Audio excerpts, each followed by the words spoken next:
आज यहाँ मजलूमों की आवाज बनकर खड़ा हूँ। उन करोड़ों भारतीय मुसलमान और अल्पसंख्यकों की जद्दोजहद और हक की बात करना चाहता हूँ जो इस देश का अटूट हिस्सा हैं। मेरे अल्फाज बंटवारे के नहीं बल्कि इत्तेहाद के हैं। मेरे अल्फाज मायूसी के नहीं बल्कि एक उम्मीद के हैं।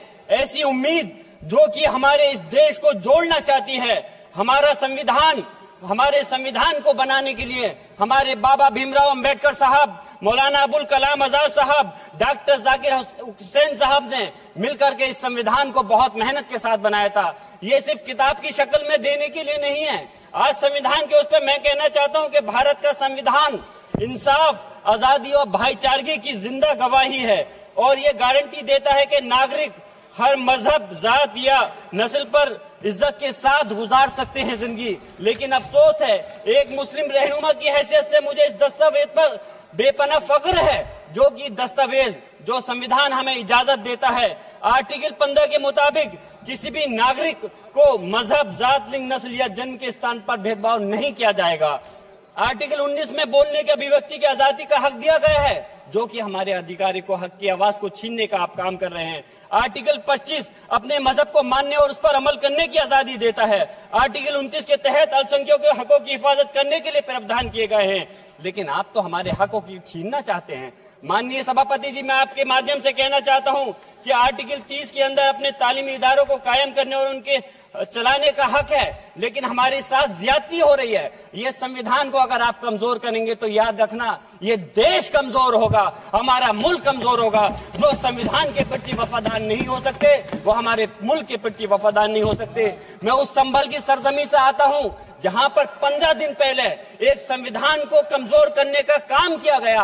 वहां पे जिस प्रकार से 5 मजलूमों की जान ले ली गई, जिस तरह से 30 से ज्यादा लोगों को गोली मारकर घायल कर दिया गया और 27 से 50 से ज्यादा लोगों के खिलाफ मुकदमा दर्ज किया गया।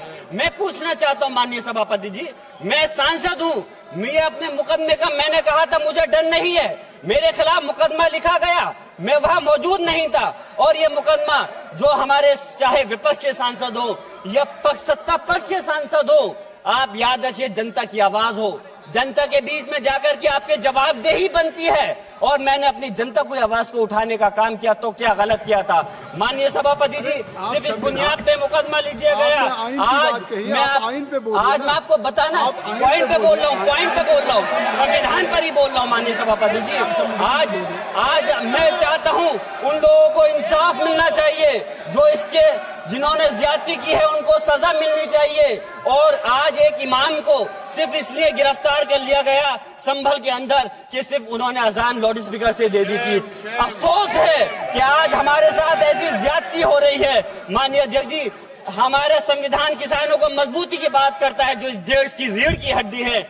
130 किसान जो 10 दिन से ज्यादा समय से जेल में बंद हैं, आप किसानों को हक नहीं दे पा रहे तो किसको हक देने का काम करोगे? मैं अफसोस करता हूँ आज पूरे प्रदेश और मुल्क के अंदर जिस तरह से हमारे लोगों की हिफाजत नहीं की जा रही। एक मॉब लिंचिंग सिर्फ धर्म के नाम पर, अगर कोई मुस्लिम है, ओबीसी है या पिछड़ा समाज का, एससी समाज का है तो नाम पूछ करके उसकी हत्या कर दी जाती है। बुलडोजर चलाए जा रहे हैं। हेट स्पीच, अगर कोई हम कुछ बोलते हैं तो हेट स्पीच करके मुकदमा दर्ज कर देते हैं। और जो हमारे धार्मिक आका हमारे सल्लल्लाहु अलैहि वसल्लम की शान में गुस्ताखी करता है उनके खिलाफ कोई कार्रवाई नहीं। मेरे पास समय कम है इसलिए तेजी के साथ में मुझे बोलना पड़ रहा है। माननीय सभापति महोदय जी, ये सवाल बंटवारे का नहीं बल्कि हम वतनों के लिए जिनका जमीर मर गया है उनके जमीर को जिंदा करने के लिए है। हम चाहते हैं इस देश की आजादी, हमारी देश की, सभापति जी बस मैं अपनी बात खत्म कर रहा हूं, 1 मिनट। हमारी देश की आजादी के लिए मैं ये कोई बंटवारे की बात नहीं कर रहा, लेकिन हमारे मुस्लिम और हिंदू समाज सब लोगों ने मिलकर के इस देश को आजाद कराने का काम किया था। आज उनके साथ ज्यादती क्यों की जा रही है? हम लोग अपने इस मुल्क के अंदर मजबूरी से नहीं रुके बल्कि हम जो है अपनी मर्जी से रुके थे। हमारी मुल्क को आजाद कराने में हजारों लाखों मुसलमानों ने शहीद हुए थे। माननीय सभापति जी, कॉन्क्लूड कर रहा हूँ सिर्फ राजकुमार से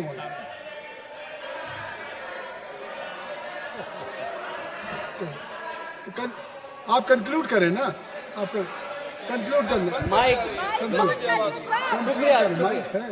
शुक्रिया माननीय सभापति जी। मैं एक मुस्लिम और अल्पसंख्यक रहनुमा के तौर पर मैं अपनी बिरादरी के लिए खास हक के मुताबिक नहीं करता। मैं सिर्फ ये चाहता हूं कि आईना के बाद संविधान के मुताबिक हर नागरिक के लिए जो वादा किया गया उसे पूरा हो, हुकूमत से कमजोर की हिफाजत को यकीनी बनाए और नफरत फैलाने वालों को सजा दे। और मैं अपनी बात इस शेर के साथ खत्म करना चाहता हूं जो कि हबीब जालिब का शेर है।